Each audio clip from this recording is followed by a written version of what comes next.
Tell me what happened. You know, Saturday I was just out on normal patrol, and I was heading down Main Street, came up to the light right in front of the 24-hour fitness there, and I saw a vehicle run a red light. I mean, nothing out of the ordinary. It was a pretty normal stop, so I flipped on the lights, flipped around, and stopped the car and started making contact with the driver.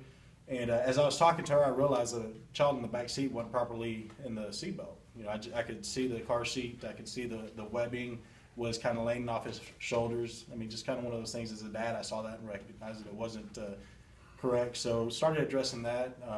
I actually had mom and dad get out of the car. We started looking at the car seat, realized that car seat was in deplorable conditions. It just, we pulled the kid out and we tried getting the car seat a little bit tighter, made sure it was properly installed, and we just couldn't do it. I couldn't get the webbing and the buckle, I couldn't get any of it to work properly. So I asked them if they had any other means, if they had maybe a parent or a grandparent that could come and bring another car seat to them so we can get them home, and they didn't. And so we're just kind of left in a position where I couldn't justify letting them drive off at that time. So ran into Walmart and bought a car seat for them. But it was not just a thing about being protected with the police. The dad kicked in.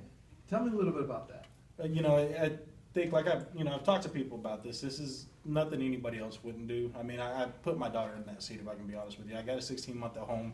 I looked at him and I couldn't justify putting my daughter in that car seat. How could I let them drive off with that with no other help? I mean, growing up, we had help growing up, and I mean, I just had to show a little bit of grace and mercy to them. I mean, we've been all handed a little grace and mercy, and it was the least I could do. And now, today, the little child's walking around, you see him. Tell me how we all can learn from this. You know, I think everybody's going to take their own aspect out of it. I think once we look at everybody, we just got to put ourselves in their position. We're not, we've all had hard times, we've all stumbled, and sometimes we just have to open up our heart and pour a little bit of grace out onto people. I think that's my only words I can say. That's how we can best learn from this, I think. Have you ever done this before? No, ma'am. So what made you do it this time? You know, again, we went through the process. We were trying to find a fix for the problem, and we couldn't find any other fix for the problem. So the solution was to get them a new car seat. Your own money? Yes, ma'am. I mean, $50, that's a decent amount of money. The Lord has blessed us at this time, so it's not, again, it's not anything any one of you guys wouldn't have done. You know, especially in this environment, you see this day and age, police officers are getting, you know, bad images here, bad images there. You're having protests, stuff like that. Stuff like this. And then all of a sudden you decide, well, you know, I've got to be still who I am. Tell me a little bit about, from the police point of view, towards us.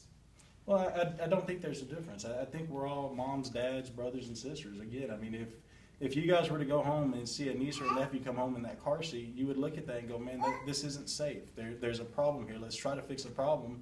And when there's no other fix to the problem other than purchasing a new car seat, you would do the same thing. So just because I'm wearing a uniform today doesn't make it any different than when you go home for the holidays and you see one of your nieces or nephews or, you know, grandkids come over in the same type of car seat. What should we take away from this?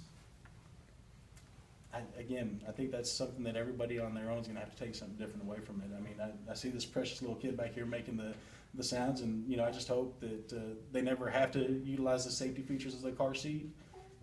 You know, I guess that would be it, is check your car seats. Make sure they're in proper working condition. Make sure they're safe to use. Make sure they're not expired or recalled. Mm-hmm. And if they are, try to find a fix for it. Try to either get a new one or make arrangements to get a new one or find one that better fits your child. What was the family's reaction when you brought over the car seat? They were very excited. I think there was a little shock at the moment. Dad didn't know what to say. Mom was kind of at a loss for words. They were very thankful. They were thankful for the situation. What did you tell them when they said, you know, thank you? And my sense was they wanted to know how to repay you or what to do. What did you say to them? You know, I talked to the dad a little bit going through Walmart, like I told him. The Lord has blessed us at this time just to pay it forward. At some point, they're going to have an opportunity to do this for somebody else. They're going to have an opportunity to pay this type of kindness forward. I just hope that they do the same thing. Did you ever expect to hear from them again? Not even a little bit. What do you make of her getting on and writing up a post about it? She didn't have to do that. No, she didn't have to do that. I was getting ready for church Sunday morning, and my phone started blowing up with all the Facebook shares and posts, and so I was really surprised that they went on to do that. How does that make you feel to see that sort of? I don't like the limelight. This is, I didn't expect this. I didn't expect this. Like I said, I'm just glad to know that he has the same person.